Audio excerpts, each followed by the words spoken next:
quiero decir lo siguiente, con la hermana Zulma Vera y otras personas hemos estado hablando de estos temas desde hace un tiempo, ¿okay?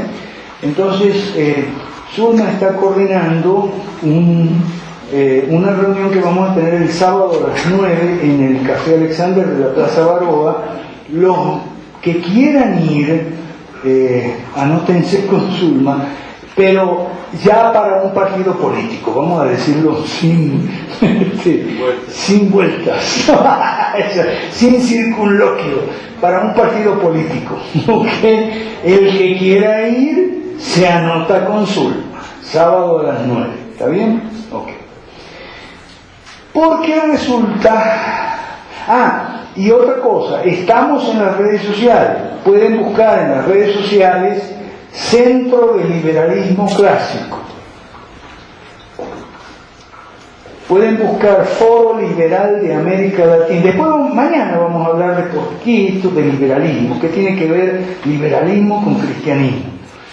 Foro Liberal de América Latina, pueden buscar Claudio Sola, que es el pastor de Perú. En Perú es donde nos está yendo mejor, gracias a Dios, en Perú nos está yendo fabuloso. Nosotros pensamos siempre que un país latinoamericano va a tener que ser el primero, porque siempre es así, y los demás siguen, no sabemos cuál, pero en el momento, hasta el momento el Perú es donde mejor va.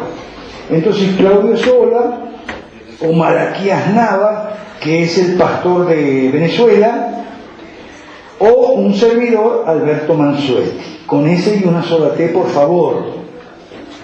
O pueden buscar 5 reformas, o pueden buscar, el nombre del proyecto se llama La Gran Devolución.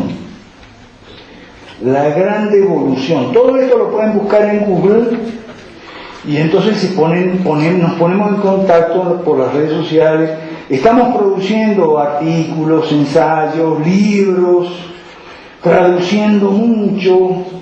El pastor Donald Herrera nos ayuda mucho en eso. Bueno, entonces, recién, ¿tu nombre es? Luis. Luis, me estaba contando de una... ¿Qué era, Luis? La presentación del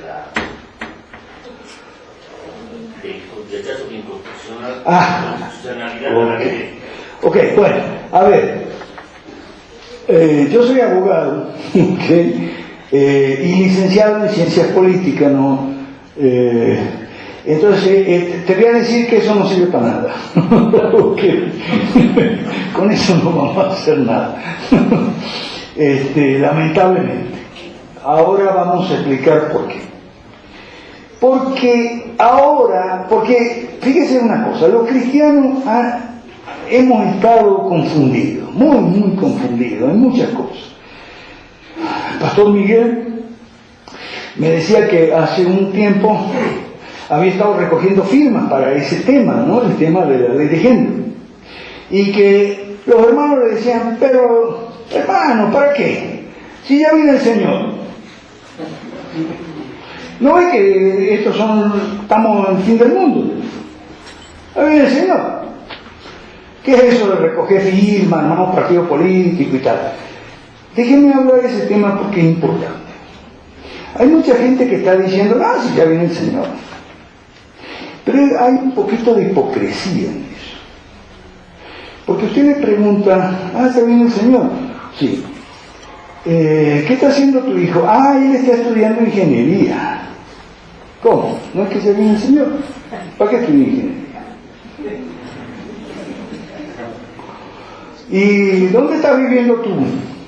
Bueno, yo estoy viviendo por tal lado, pero nos estamos haciendo una casa nueva. Sí, saqué un préstamo del banco. ¿Y cómo? ¿No es que viene el Señor? Sacaste un préstamo del banco. ¿Y el carro? Voy a cambiar el carro. ¿Cómo? ¿No es que viene el Señor? Entonces, la gente es un poquito hipócrita. Vamos a decir la verdad. Es un poquito hipócrita. Somos un poquito hipócritas, ¿ok? somos un poquito hipócritas. ¿Okay? Resulta que ya viene el Señor, ¿para qué va a...? Claro, quiero hacer una cosa. La política es un llamado, no es para todo el mundo. Si mañana él me dice, no, yo no voy a ir al desayuno ese porque a mí no me interesa la política. Yo le corregiría y diría, te debería interesar porque tú votas, lo que no quieres es estar involucrado, formar parte, ser candidato, ser diputado, no quieres eso. Bueno, está bien, es tu derecho.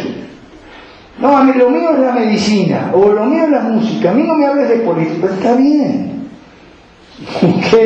No hay problema con eso. Pero vamos a entender qué es lo que está pasando y después los que quieran involucrarse nos vamos a ver el sábado en el Café Alexander de la Plaza de Prueba, si Dios quiere. Entonces, vamos a ver.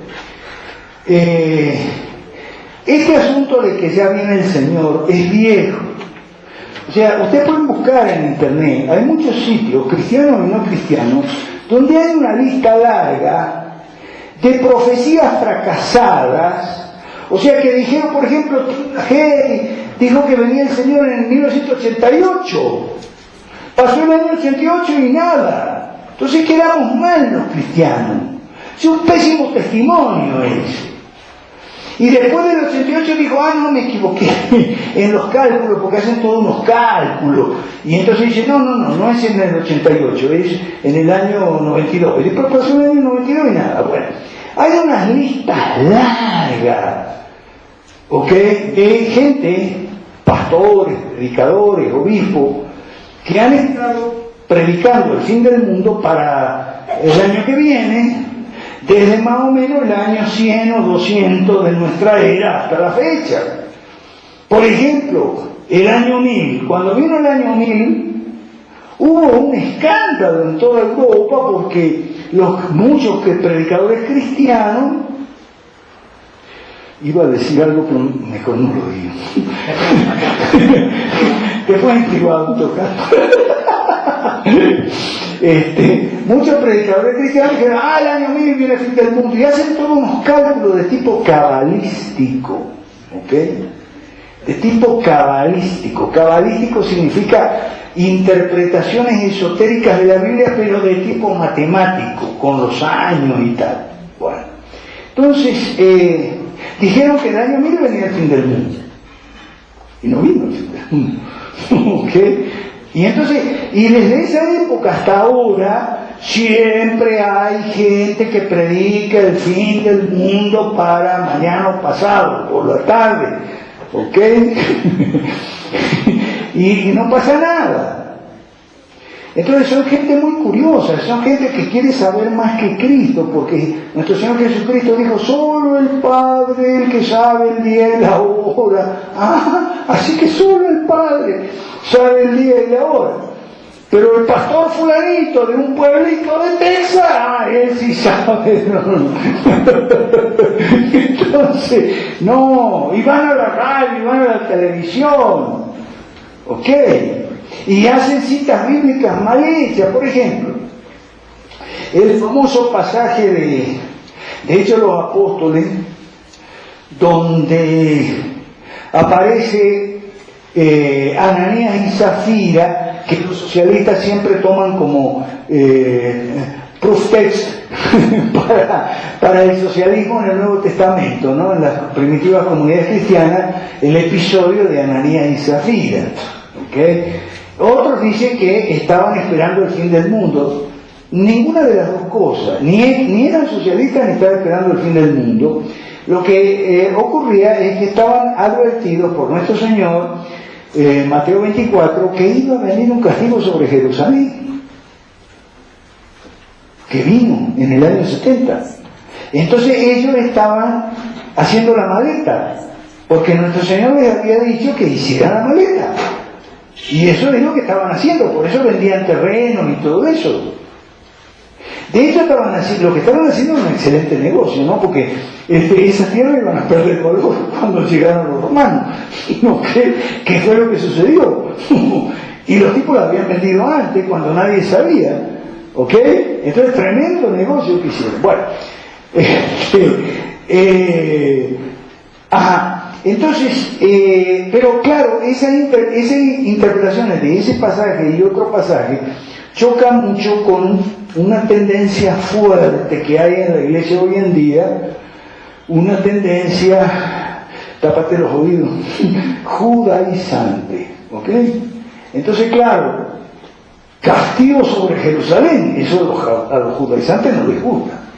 Entonces hay que hablar de las malas teologías, ¿no? Hay que hablar, porque también hay que decir, es justo decir, que la tendencia judaizante desde el siglo XIX en el cristianismo es una especie de mea culpa tardío, un arrepentimiento de la tendencia contraria que habíamos tenido los cristianos durante muchos siglos, que es muy fea y se llama antisemitismo. ¿Ok?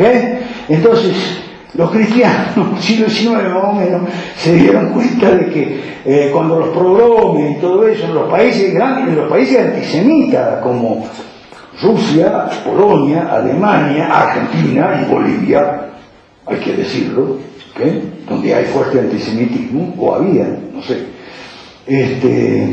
Entonces, pero claro, entonces se fueron para el otro lado, digamos, pasaron del antisemitismo a la herejía judaizante del siglo I, que está en Hechos de los Apóstoles, por eso se hizo el Concilio de Jerusalén. Entonces hay que, y además, lo que pasa es que no diga que uno que está mezclando la religión con la política, es que vienen mezcladas, desde el Edén, desde la Torre de Babel. ¿Okay? Bueno, desde el Edén también, porque se habló de cuidar el huerto, y el hombre parece que descuidó el huerto. ¿Ok? Entonces, estábamos hablando de ese tema. Pero quería hablar de la... Por favor, me interrumpen cualquier duda o pregunta o cuestionamiento o tal, ¿no? O sea, queríamos hablar... voy a poner también mi teléfono con WhatsApp. Y ustedes dirán, ¿pero qué le pasa? Sí, lo que pasa es que yo después me olvido. Entonces, me acuerdo, lo pongo ahí. Bueno, me llaman cualquier cosa, yo estoy en Cochabamba. Ese es mi teléfono con WhatsApp y todo. Yo tengo, como digo, Facebook, tengo como 5 cuentas en Facebook. Bueno, entonces, la ley de género. La ley de género es la cuarta ola. Yo escribo todas las semanas en un periódico de Santa Cruz que se llama El Día, que creo que no llega a La Paz, a Cochabamba sí llega, a La Paz no sé, a Cochabamba no llega, no sé si a La Paz llega. Entonces hay un artículo, yo una vez lo titulé La cuarta ola. Todo este asunto de la ideología de género, aquí vamos a ponerlo aquí, ideología de género, y también el tema del aborto, ¿ok? El matrimonio igualitario que le dicen, es la cuarta ola, siglo XXI. ¿La cuarta ola de qué? ¿Ok? Ya vamos a ver. La primera ola empieza en 1913, Banco Central, 1919, OIT, Organización Internacional del Trabajo. Segunda ola, en la crisis del 29 y los años 30, el Estado se apodera de la educación y la salud. En los 70 y 80 se producen las reformas agrarias y las nacionalizaciones, sobre todo las industrias y eso. Bueno, aquí fue en 1952, de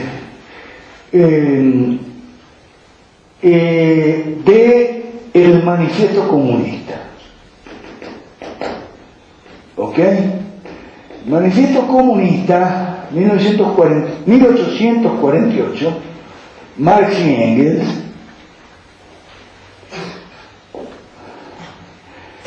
Hay todo un programa de 10 puntos, usted lo puede ver, está en internet, está en cualquier libro, o se compra el Manifiesto Comunista, se va para la UNSA, se compra el Manifiesto Comunista, y las obras completas de Marx y Engels y de Lenin también, de paso, ¿ok? Ahí está todo. En la cuarta obra es la embestida contra la familia. Pero, esto es muy importante, la embestida directa, o sea, los golpes, las patadas en el trasero a la familia son directas, o sea, aborto, matrimonio igualitario, matrimonio homosexual, ideología de género, todo eso golpea contra la familia de manera directa. Ahora, estas otras 3 obras, el Estado se apodera, siguiendo el programa de 1848, se apodera del dinero con el Banco Central. El primero que se crea en 1913 en Estados Unidos. Estados Unidos, socialismo antes que la Unión Soviética, cuidado. La Revolución Rusa es en 1917, pero en Estados Unidos ya empiezan a aplicar el Manifiesto Comunista en 1913. El Banco Central de Estados Unidos se crea en 1913, es el punto quinto del Manifiesto Comunista, de estos 10 puntos. ¿Ok? Entonces, se apoderan del dinero. En 1919 crean la OIT, se apoderan del trabajo. Y la gente empieza a empobrecerse. A través del Banco Central empiezan las manipulaciones con la moneda, con el dinero, de carácter inflacionista. Y esas manipulaciones inflacionistas llevan a la crisis del 29. Pero los socialistas, lamentablemente muy hábiles, porque acuérdense que los hijos de las tinieblas son más hábiles y sagaces que los hijos de la luz, le echan la culpa al capitalismo. No, la culpa no es del capitalismo, porque el Banco Central no es capitalismo, es punto 5 del Manifiesto Comunista, es lo contrario del capitalismo. Capitalismo es patrón oro. Y el Banco Central reemplaza el patrón oro, claro, no en 1913, eso fue después.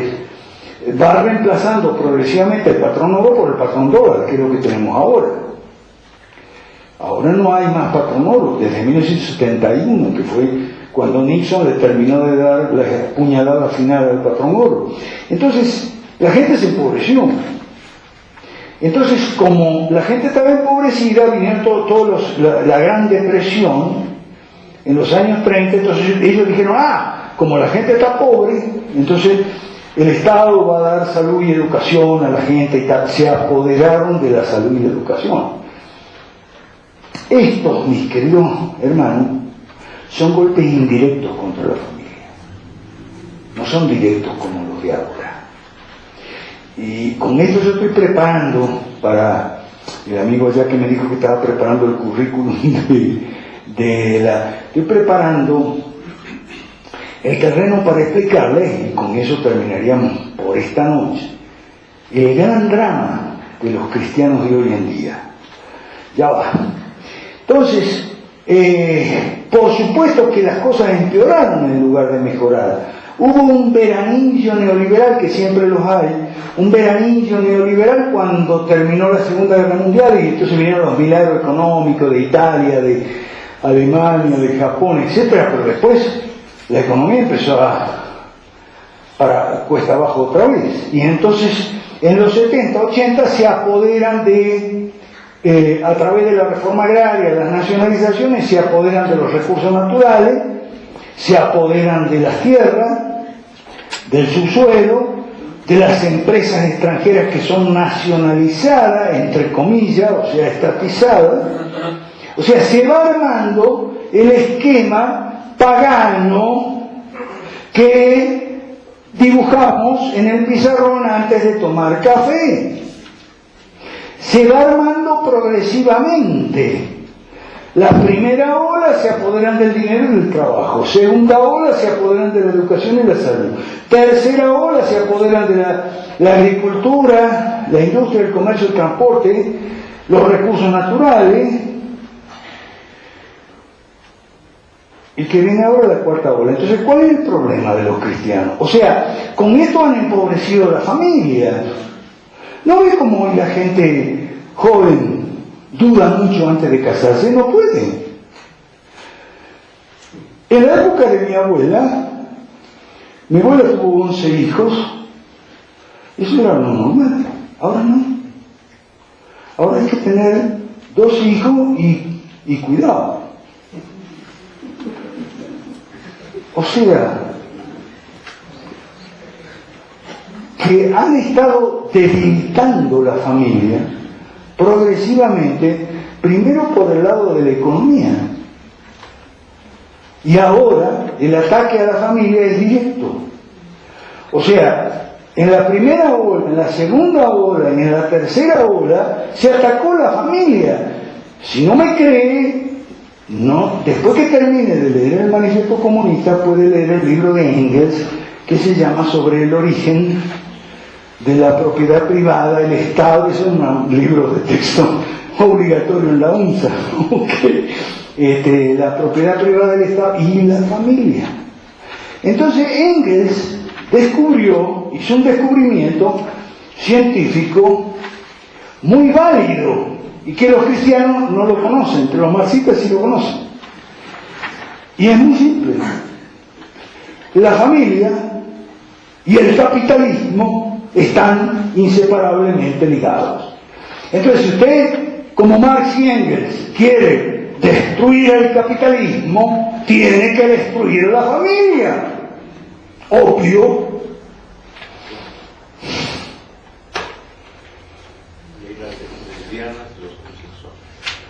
Obvio. Entonces, el gran drama de la iglesia cristiana de hoy en día, anótelo por ahí, si tiene un bolígrafo rojo, anote esto que yo voy a decir. El cristiano llegó tarde a la película.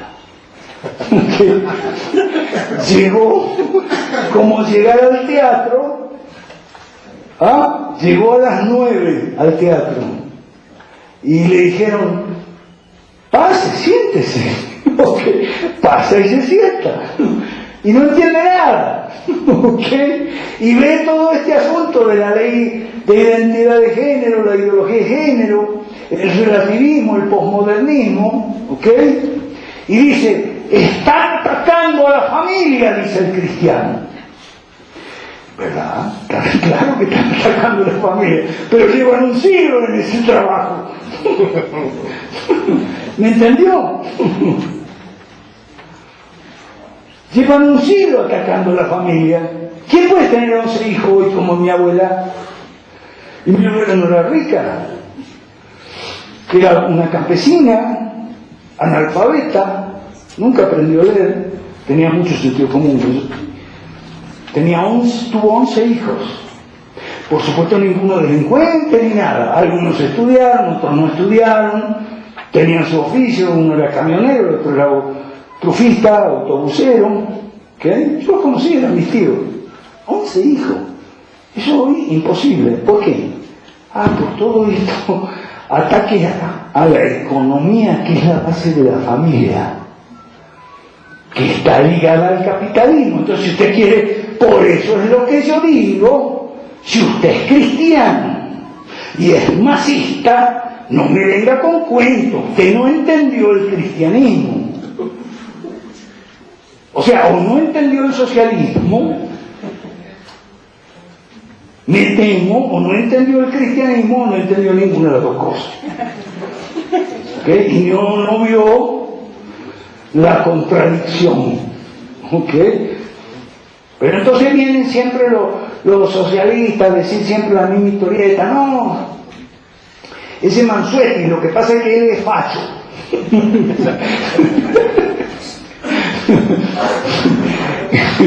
Claro, ellos usan la propaganda, la herramienta de propaganda, para descalificar a la gente, y entonces el cuco que usan es Hitler y el fascismo y tal, ¿ok? Y entonces dice, la derecha, la extrema derecha. No, Hitler era socialista y Mussolini también. Eran socialistas, ellos siempre lo han dicho, y la economía era una economía socialista. Lo que pasa es que, como ya lo hago en el almuerzo, el socialismo, al igual que el clorhidrato de cocaína, cualquier droga esa, se puede administrar en distintas dosis. Hoy me preguntaba el pastor, yo vengo de Venezuela, yo tengo una hija en Venezuela y tal. En Venezuela hay un partido gobernante que es socialista, igual que el de Bolivia, que también es socialista. Entonces, ¿por qué en Bolivia no hacen lo mismo? Pastor, es una cuestión de dosis. En Venezuela lo que hubo, se les pasó la mano, hubo una sobredosis. Aquí en Bolivia usan dosis moderadas y por lo tanto el país, Bolivia, no crece, los ingresos del Estado están bajando porque los productos, los commodities que Bolivia exporta, los precios están cayendo porque no hay recuperación en Occidente y la recuperación china está un poquito parada. Entonces las cosas se ponen un poco peludas en Bolivia, pero no se llega nunca al extremo de Venezuela. Gracias a Dios. Pues yo soy calvinista, yo creo en la doctrina de la gracia común, que Dios tiene piedad sobre ciertos pueblos, como Bolivia, y entonces restringe la mano de los malvados.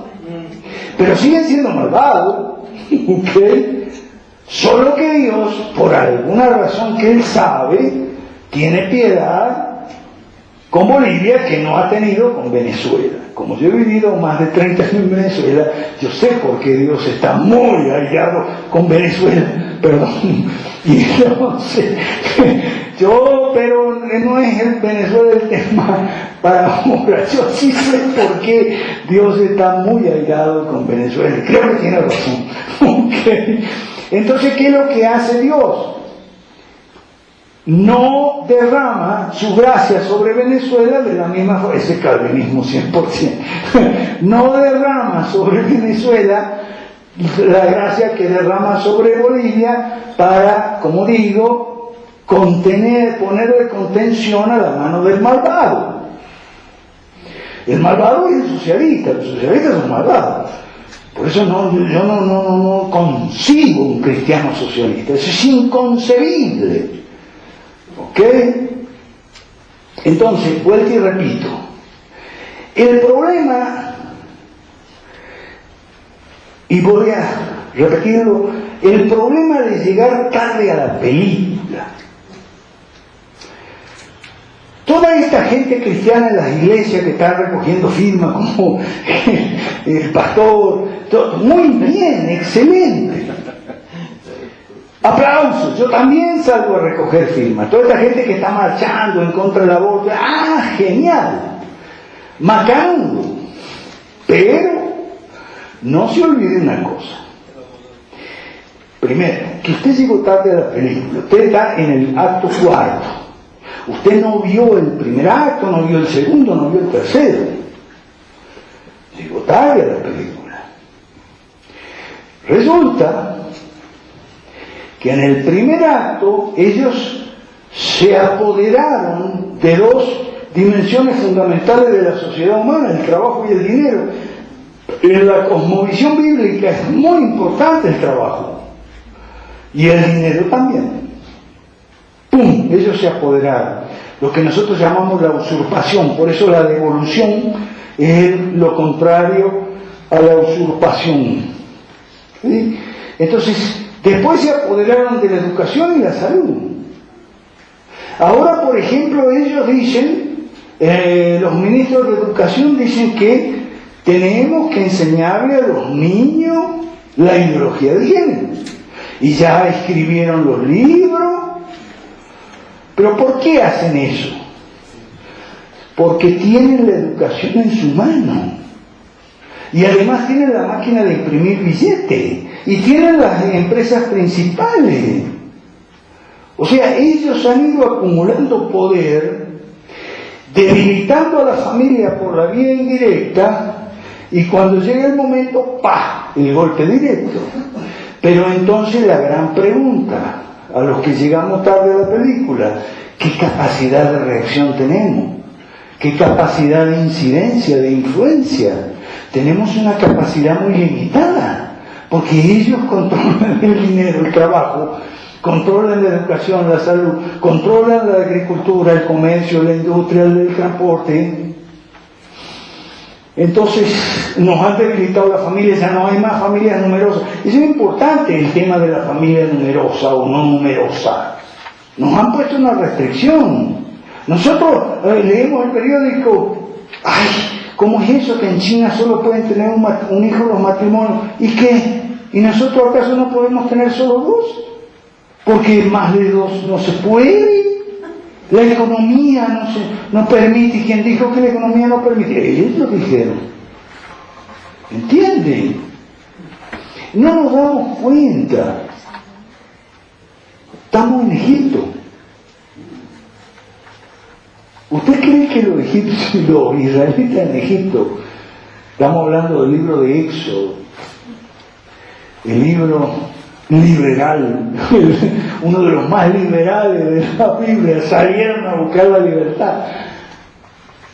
Pero si leemos bien el libro de Éxodo, muchos de ellos no querían la libertad. Estaban cómodos en Egipto. Tenían cebolla y ajo, dice. Estaban, oh, ¿y a qué nos trajiste aquí al desierto? Le dicen a Moisés. ¿Qué te pasa? Nos vamos a morir aquí. Y no vamos, ni siquiera vamos a tener lugar para que nos entierren. En Egipto tenían lugar para que, claro, porque en Egipto eran esclavos. Y normalmente el esclavo no se da cuenta que es esclavo. ¿Vio la película Matrix? ¿Vio la película Matrix? Si no la vio, véala. Aproveche este fin de semana. Vea la película Matrix. Hay algunas películas que son cristianas, pero no dicen que son cristianas. ¿Ok? Eso es la guerra cultural.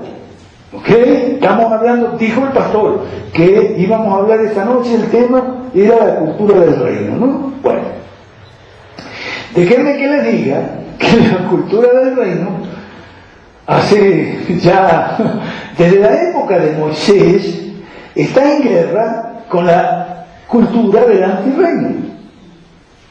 El reino está en lucha con el antirreino. Y en esa lucha hay varios frentes. Y uno es el frente cultural. Otro el frente político.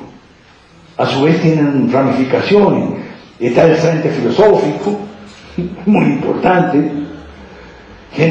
Filósofos que decían ser cristianos y destruyeron toda la cosmovisión cristiana, como Descartes y como Kant especialmente, un criminal filosófico. ¿Ok?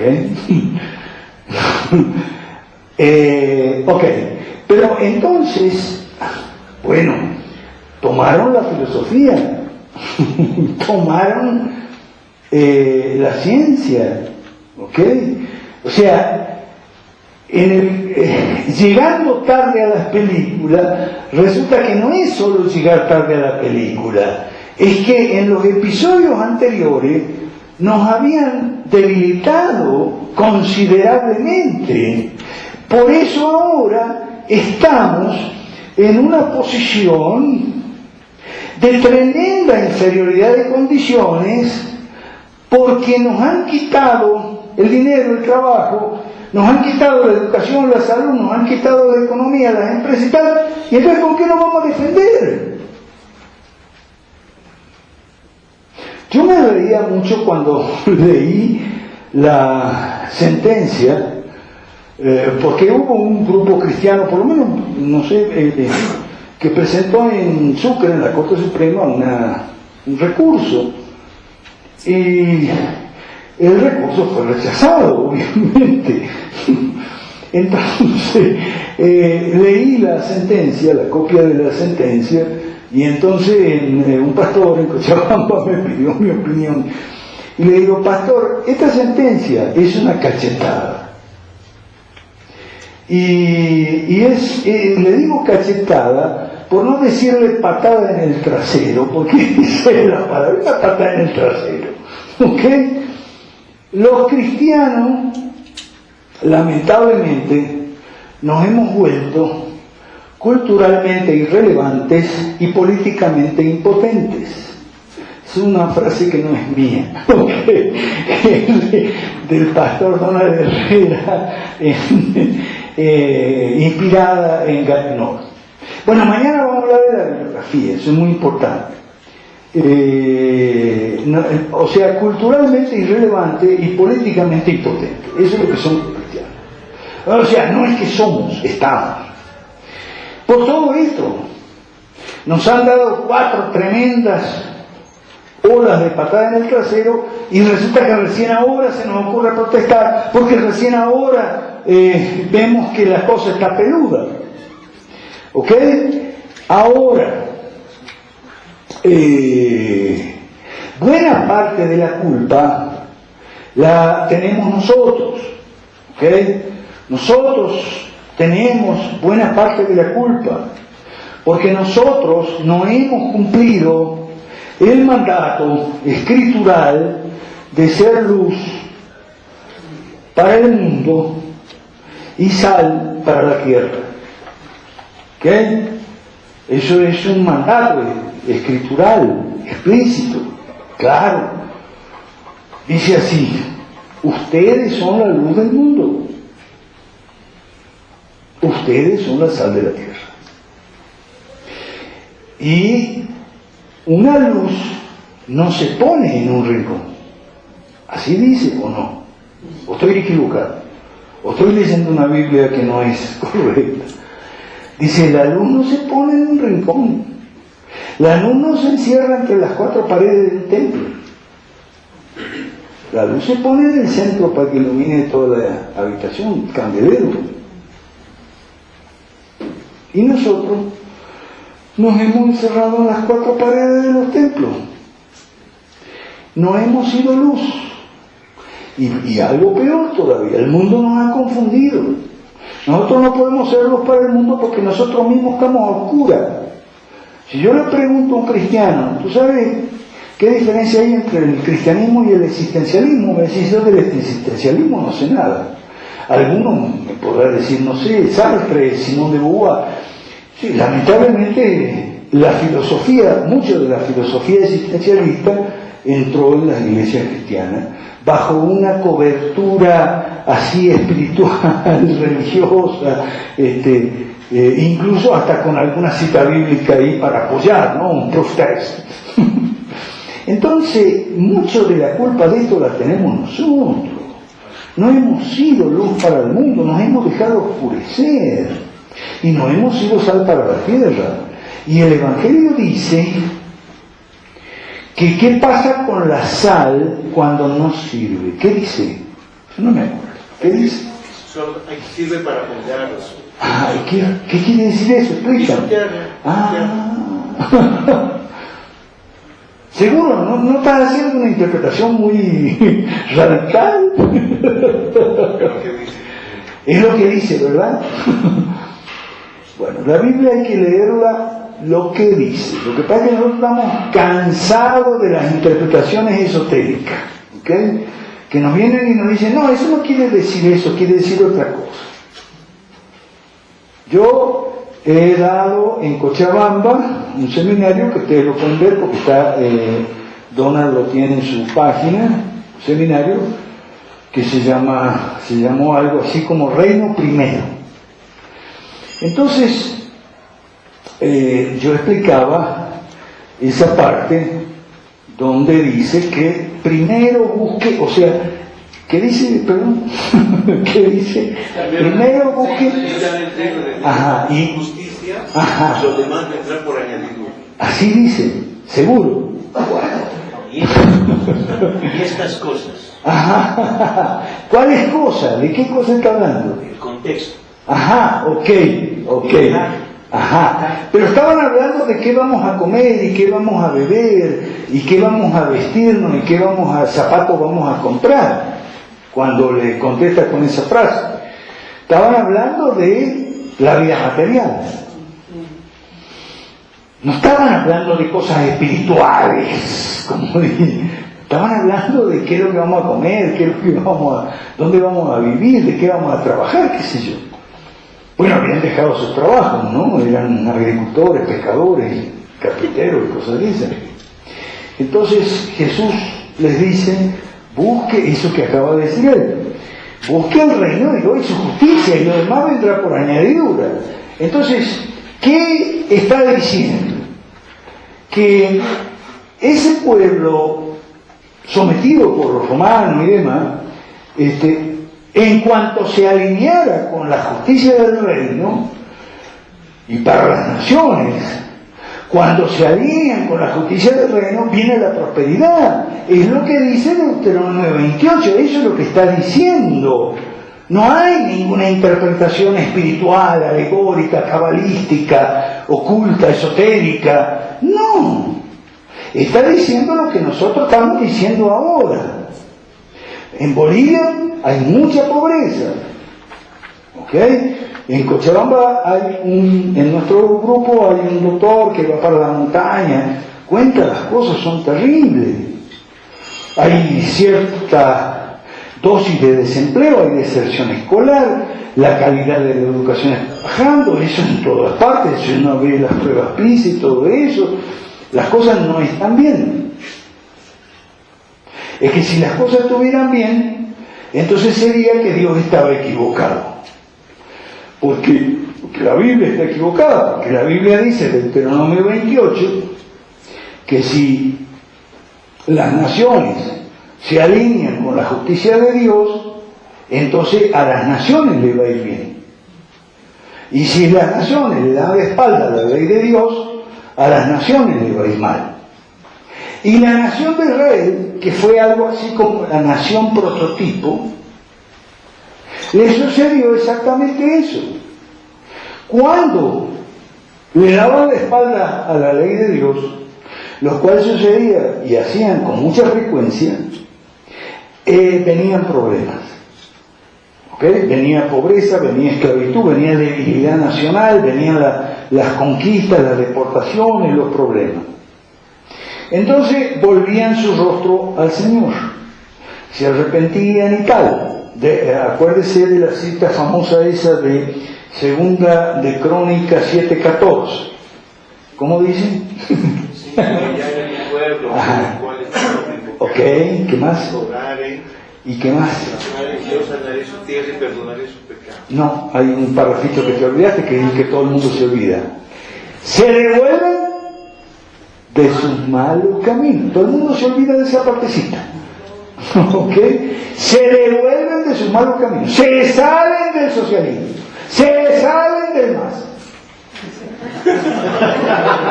Y de cualquier otro socialista tipo Carlos Mesa, Ojo.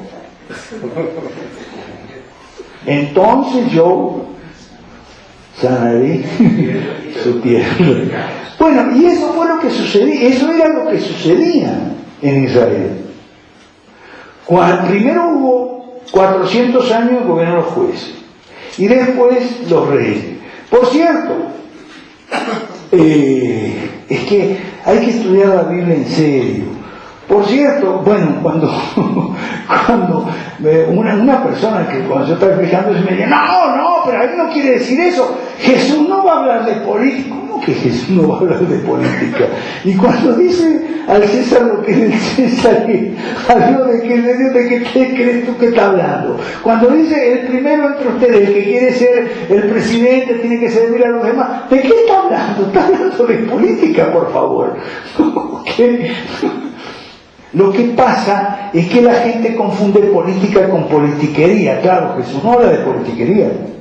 Jesús habla de política. De politiquería no. ¿Ok? Entonces cuando usted tiene la confusión, hay problemas ahí. ¿Ok? Entonces,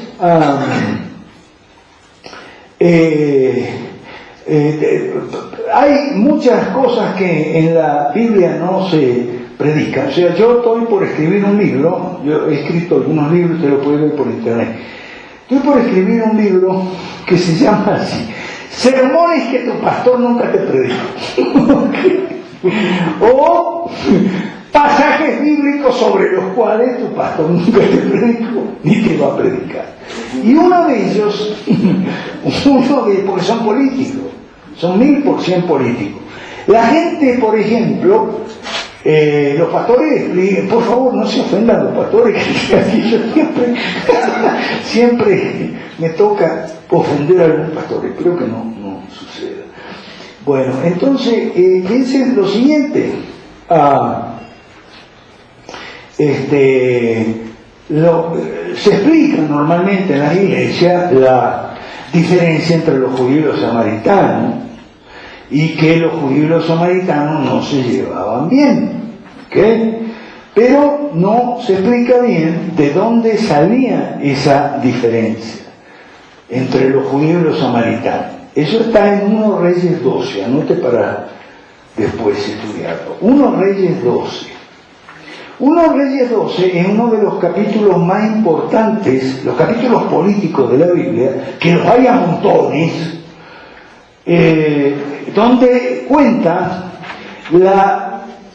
el cisma, la separación de las 10 tribus del norte y las 2 del sur, o 2 y media. ¿Okay?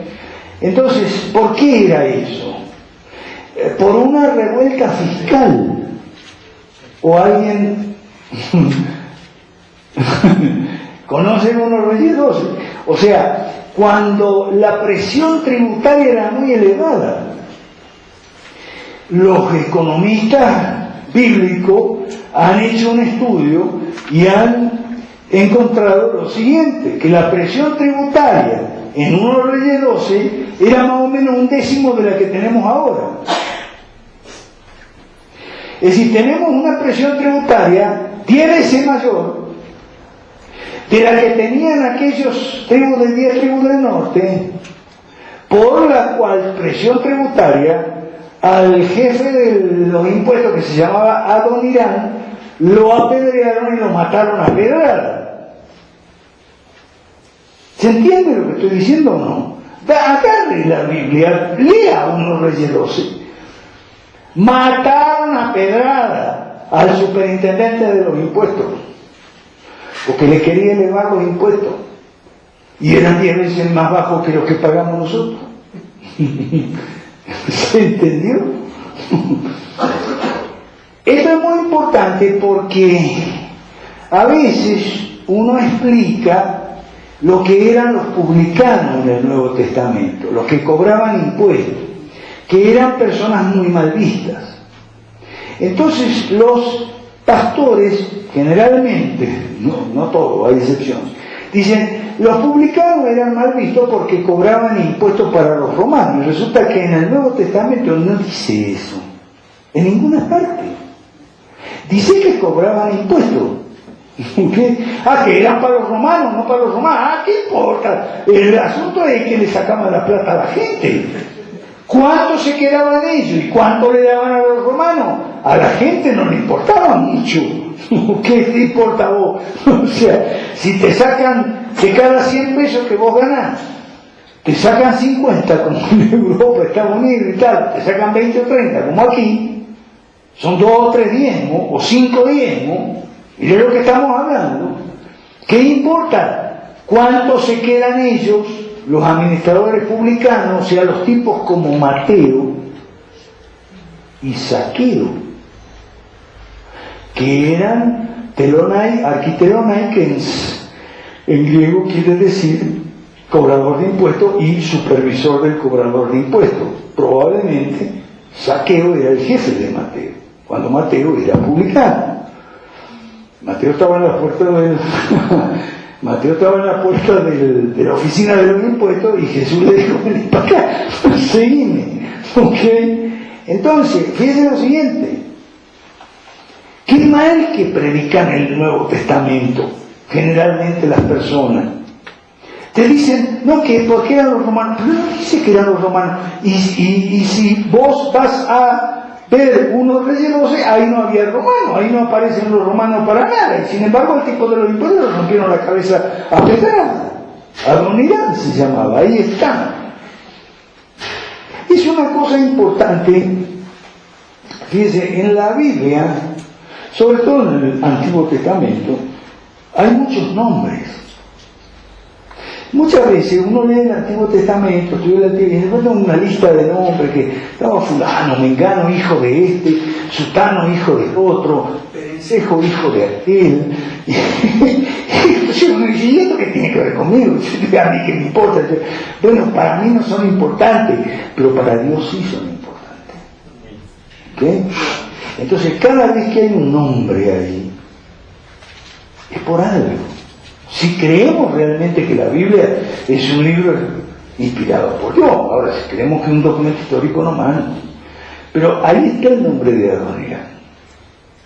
Adonirán fue el que provocó el cisma, o sea, la separación entre los judíos y los del norte, el reino de Israel, que después va a ser llamado samaritano, por Samaria, ¿no? O sea, entonces, no es que yo esté haciendo una lectura política de la Biblia. Si fuese así, yo no soy el único. Mañana vamos a ver una cantidad importante de autores que lo hacen. Pero es que no se puede leer de otra manera. O sea, el que la lee de otra manera es porque le hace una mutilación a la Escritura que es criminal. Le está quitando una dimensión muy importante. ¿Ok? ¿O no? ¿Yo estoy equivocado? Estoy equivocado. El que, claro, no, la Biblia no es un libro exclusivamente político, no es un manual de ciencia política, aunque yo tengo un profesor de ciencia política que dice que el mejor manual de ciencia política es el libro de los Reyes, que hizo continuación en Crónica. Pero bueno, o sea, lo que quiero decir es lo siguiente: no hagamos un reduccionismo, ¿ok? La Biblia no es un libro exclusivamente político. La Biblia es la revelación, nuestra regla de fe y conducta, es la revelación de Dios a la raza humana de todo lo que necesita saber la raza humana para su salvación, su vida eterna y su vida feliz en esta tierra. Eso es la Biblia. Entonces no es un libro exclusivamente político, pero la política es importante. ¿Okay? Y entonces estamos hablando del reino de Dios. ¿Qué es el reino de Dios? El gobierno de Dios. Entonces eso es político, porque si vamos al diccionario, yo soy muy amigo del RAE, del diccionario. El diccionario nos aclara muchas cosas. ¿Qué es política? Lo que tiene que ver con el gobierno. ¿Y Dios qué? Gobierna la creación. Entonces el que le está quitando a la Biblia su parte es política, el que está esterilizando la Biblia es que como si le quitara hojas. Es que literalmente le están quitando, claro, no se la quitan, pero ¿qué hacen? No predican esos pasajes, esos capítulos, esos temas, los pasan por alto o les dan interpretaciones descabelladas. Interpretaciones que violentan el sentido del texto. ¿De acuerdo? ¿Seguimos mañana? Muchas gracias.